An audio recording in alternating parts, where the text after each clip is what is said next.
দুটো বিষয়, একটা হচ্ছে কি মুরাদনগরের কথা আপনি অবশ্যই জানেন এবং ভোলায়ও একই ধরনের এই ঘটনাগুলো প্রতিরোধে আসলে ব্যবস্থা কি নেওয়া এইটা করতে প্রতিরোধের ব্যবস্থা দেখতে আমরা কিন্তু সবাই সাথে সাথে আইনের আওতায় নিয়ে আসছি।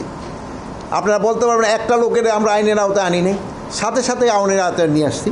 যেহেতু আপনার ওই জায়গার একটা প্রশ্ন উঠালেন, এই জন্য গতকালকে আমার একজনে জিজ্ঞেস করছিল ওই উপদেশটা লাইসেন্স পেল কীভাবে। এখানে দেখেন আমি সেই সময় আইনটা আপনার পড়ে শুনাইতে পারি নাই, এখন আমি এই আইনের একটু অংশ পড়ে শুনাই, হয়তো আপনাদের সবাই ক্লিয়ার হবে, একটু মনোযোগ দিয়ে শোনেন। নিম্নে বর্ণিত পদধারী ব্যক্তিবর্গের লাইসেন্স প্রাপ্তির জন্য নির্ধারিত আয়কর পরিশোধের বাধ্যবাধকতা থাকবে না।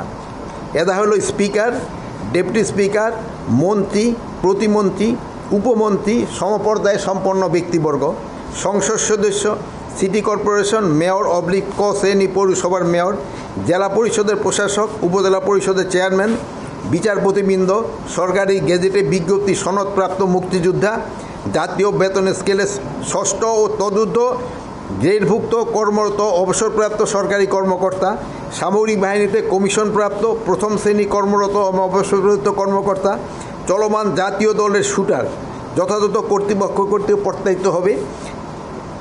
তারপরে শিল্প, সাহিত্য, সাংস্কৃতিক, ক্রিয়া, বিজ্ঞান, গবেষণা ইত্যাদি ক্ষেত্রে জাতীয় পর্যায়ে অবদানের স্বীকৃতিপ্রাপ্ত বা স্বরাষ্ট্র মন্ত্রণালয় কর্তৃক অনুমোদিত কোনো বিশিষ্ট ব্যক্তি, এদের কিন্তু ওই তিন লাগবে না। আর একটু শেষ করি, ওটা লাগবে।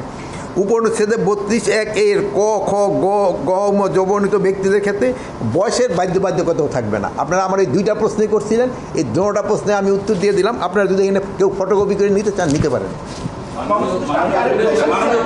এই প্রশ্ন আপনি যেহেতু অস্ত্র প্রসঙ্গে একটা কথা বললেন, কৃষি মন্ত্রণালয়ের অনুষ্ঠানের বাইরে আপনি ছবি উঠে নিন, আমি ছবি আছে তো আমার জিজ্ঞেস করছেন, আমি প্রশ্নটা আমার ওই জায়গাটাতে কৃষি বিষয়ে আপনি যেহেতু অস্ত্রের বিষয়ে কথা বললেন, আমার কথা হচ্ছে যে আমাদের মাননীয় উপদেষ্টা দেশের বাইরে যাওয়ার সময় যে কোনো বৈধ অস্ত্র নিকটবর্তী থানায় জমা দেওয়ার বিধান আছে, এবং আমার অস্ত্র আপনি বহন করতে পারবেন না, আপনার অস্ত্র আমি বহন করতে পারবো, এটা হচ্ছে বাধ্যবাধকতা। না না, থানায় জমা দেন না, আপনি সিকিউর প্লেসে রেখে দেন। আমি বলি আপনাকে, সেই অস্ত্র যে ম্যাগজিনটা যে এয়ারপোর্টে উদ্ধার হলো মাননীয় উপদেষ্টা, এই উপদেষ্টা যিনি যাকে দিলেন তিনি সিকিউরিটি ব্যবহার করতে পারবেন কিনা বেসিক্যালি হচ্ছে যে এটা তো আমি গতকালকে বলছি, এটা একটা ভুল হয়েছে।